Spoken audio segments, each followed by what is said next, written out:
I've never done any monthly art challenges before, mostly due to the fact that I didn't know how most of them worked.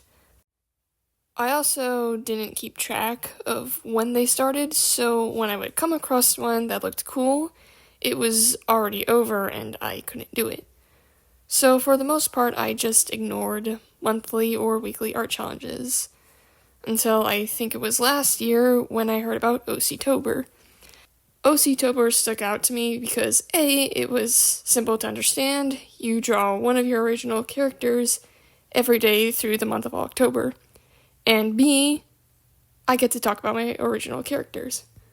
I'm not going to include every single OC I have. I left out the ones that weren't super important or too underdeveloped and don't have enough stuff to talk about. If I did include every single OC I ever made, then I would finish this video by next October, and this is a part 1. Even with a shortened list, this video is going to be like 40 minutes long.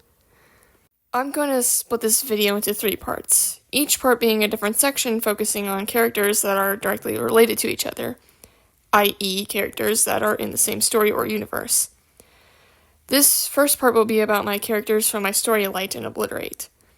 These are the characters I write about the most, and if you've seen my animations, you've probably seen at least one of these guys. This is also my main idea for an indie animated series, which is why it's more fleshed out than all the other concepts I have. The premise of this story is there are 2 gods, Idris and Dakra, who are fighting over a kingdom named Dalnaria, and they also hate each other. That's kind of important. It's a kind of typical good versus evil story. I came up with it when I was like 14, but the concept is very different from what it originally was. I can make an entire video on how much Light and Obliterate has changed over the years, but I'll stop there and on to the first character. The first character I'm drawing is Esris, the princess of this said kingdom and the first character in the main cast. She's a very quiet, soft-spoken person who generally waits for her turn to speak. Not because she lets people walk all over her, but because she's intertwined with the politics of this world, and she's a very strategic person, and that's sometimes how she views conversations she has. As for her upbringing, Dalnaria is built around Idris, the first god I mentioned. Its culture is supposed to take this very seriously, especially within the royal family, and Esris is no exception. She grew up in the palace within the kingdom's capital and in a fairly sheltered environment where she was raised with the values of the royal family with her brother and sister. At this point in the story, Idris has been missing for 1,000 years, and an investigation group had been formed to try and find him. Esris, being a very faithful person to her kingdom, always wanted to join this faction, her and her younger sister, who she was very close with. When Esris was 15 years old, a rebellion started rising up to overthrow the oppression of the king and started targeting royals and officials with riots. And in one of these riots, Esris' younger sister was killed. This really shook the family and the entire capital, in fact. Especially Esris, since they were really close and she sometimes blames herself for not being there to protect her sister. This ultimately made Esris a more empathetic person since she knows what it's like to lose someone. It also motivated her to join the investigation faction because she wanted to help fix the kingdom so tragedies like this don't happen again. At the point where the story starts, she gets a tip that a man who's been arrested has some information about where Idris could be, which leads her into meeting the next character, Draven, my assassin character. He's very rough around the edges and can get frustrated easily. He's very blunt, doesn't really sugarcoat anything, and just says it as it is, which sometimes comes across to people as rude. He has a bit of trust issues because the people he was close with either A, die, or B, stab him in the back. But when he does start trusting someone, he latches on real tight. Draven grew up in poverty with his mother until she got sick and couldn't take care of him anymore when he was 5 years old. She ended up giving him away to a wealthy man named Liazo because she thought Draven would be happier growing up in a wealthier household. It turns out Liazo is a terrible person. The reason he is so wealthy is because he runs illegal operations of assassinations and weapon smuggling. He forced Draven into training to be an assassin at a young age, despite him not wanting to and the rigorous training taking a physical and mental toll on him. When he was 17 years old, Liazo forced him into a marriage with one of the rebellion leader's daughters for his own political and financial gain. Draven, now a skilled assassin at this point, assassinates the leader's daughter instead of going through with the marriage. He ran away afterwards and never went back to Liazo. And instead of doing work for him, Draven started doing assassination contracts for who would ever pay him enough. At this point, he suffered a lot, and how does he cope? Alcohol. Very quickly, he starts drinking heavily and getting really drunk and getting into fights at bars. One particular fight, he ended up killing one person and got arrested. This is where he meets Ezris at the start of the story. The next character I'm drawing is Molly. She's the closest one I have to a normal person, until I ruin her. Molly has very humble beginnings. She grew up in a small fishing village with her parents and 5 younger siblings. Her mother and father ran a restaurant, and Molly and her siblings helped out. Molly usually going fishing with her father. It's the only restaurant in the village, so it became pretty popular in that community, especially with the help of their family friend Ality, who helped fund and advertise the restaurant. Ality isn't part of Molly's family, but they're good friends, and she is sometimes considered part of the family. Molly and her siblings were also fascinated by Dalnarian culture and dreamed of seeing the world. Their village is really small, and while they heard about the outside world, they never actually seen it. So now we have a happy nuclear family with a cozy life and big dreams. Nothing goes wrong, right? Wrong! Remember Ality, the friend who supported their restaurant and is considered part of the family? Well, it turns out she lives a double life where she's a real estate agent who scams people and uses that money to advertise the restaurant. One victim was particularly angry and hired an assassin to kill her. That assassin was Draven. Now, Draven does not know that Molly or her family existed. He did a job, got paid a lot of money for it, and forgot about it. Molly and her family, devastated. This was the first time Molly learned about assassins, and now instead of having a dream of exploring the world, she has a goal on taking revenge on an assassin who killed Ality. Yippee trauma. This next character is Luxie, a magic enthusiast. She's a mischievous one. She was always fascinated by magic and what it could do, and wanted to learn how to use it to improve her community. She also dreamed of someone known as a master sorcerer and having him teach her how to use magic. She lived in a farming community where her family ran an apricot orchard, although she never really cared about farming and spent most of her time learning magic. Most of Luxie's efforts were failures and her successes were few and far between. Her father was often angry that she wouldn't help out the family with the orchard and tried taking away her equipment, but every time she would just find it again. Luxie also has 2 little sisters who wanted to spend time with her, but she would push them away so she could focus on learning magic. She's heavily inspired by Maddie from Amphibia. I even imagine Luxie with her voice. Anyway, one day her father was tired of her failed attempts at magic and being a huge liability that he kicked her out. She traveled a few cities until she ran out of money and had to live on the streets. She started begging for money but could just barely scrape enough to make it by every day. Until one day, Draven was passing by when he saw her, gave her a huge sum of money, and left without exchanging a single word. Luxie was really surprised. I mean, this was a lot of money, enough for her to get back on her feet. I mean, she's not rich or anything, she still has to work for more money, but she's not on the streets anymore. Now, on top of wanting to learn magic, she now wants to find Draven, just to learn who he is and why he gave her that huge sum of money. Wait until she learns how he got it. I'm excited for this next character. I've been waiting this entire video to talk about him. Idris is the oldest character I have on this list, which lines up with his lore perfectly because he's older than human comprehension. Being the ultimate ruler of Dalnaria, he generally takes his job pretty seriously. Except for situations where he doesn't need to, then he's free to be as snarky, sarcastic, and laid back as he wants.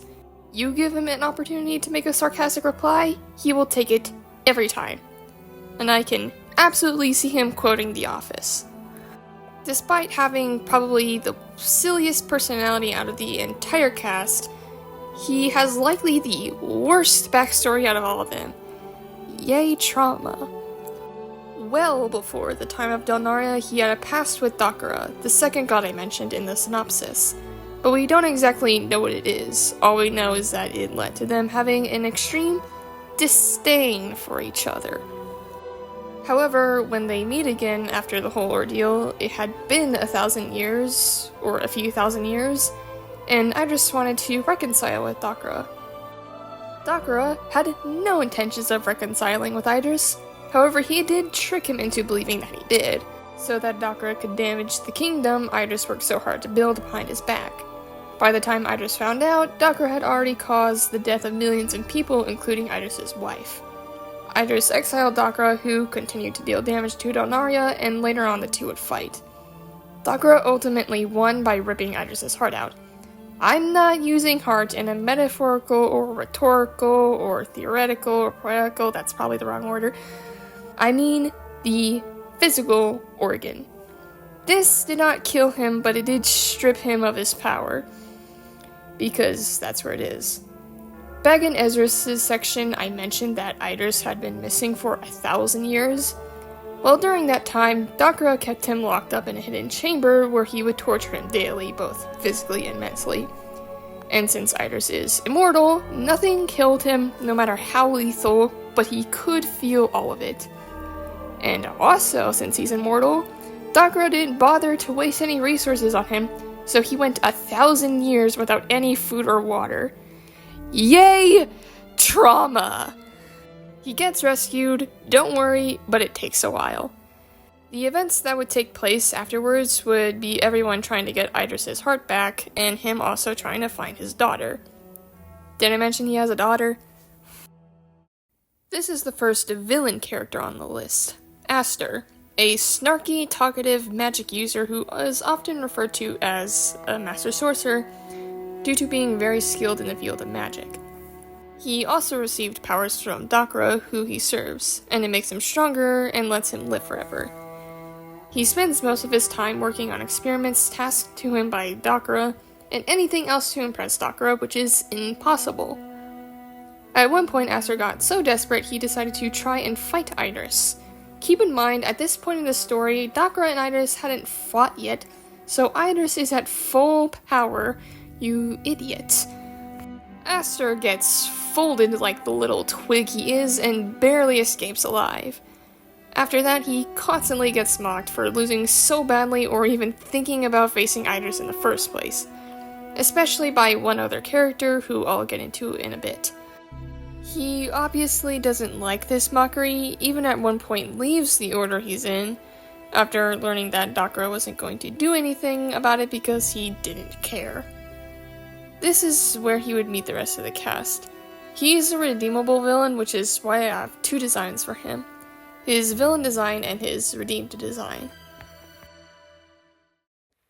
Keeping the villain trend going, here's Naisha, the leader of the rebellion rising up in Donaria. She started plotting this revolt when she was a little girl. She would hear voices whispering to her about how she needed to rise up against the oppression of the king. And now she's following through with that in her adult life, with the intention of taking the king's place. However, what she tells her followers is that she would free them from a monarchical rule. She's very charismatic and persuasive with her words, and once she convinces people to join the rebellion, she sends them to burn down important settlements to the Donarian kingdom. She also managed to get her hands on an artifact that lets her control fire. And I just realized writing this script that Naisha is the perfect arsonist character. Yippee!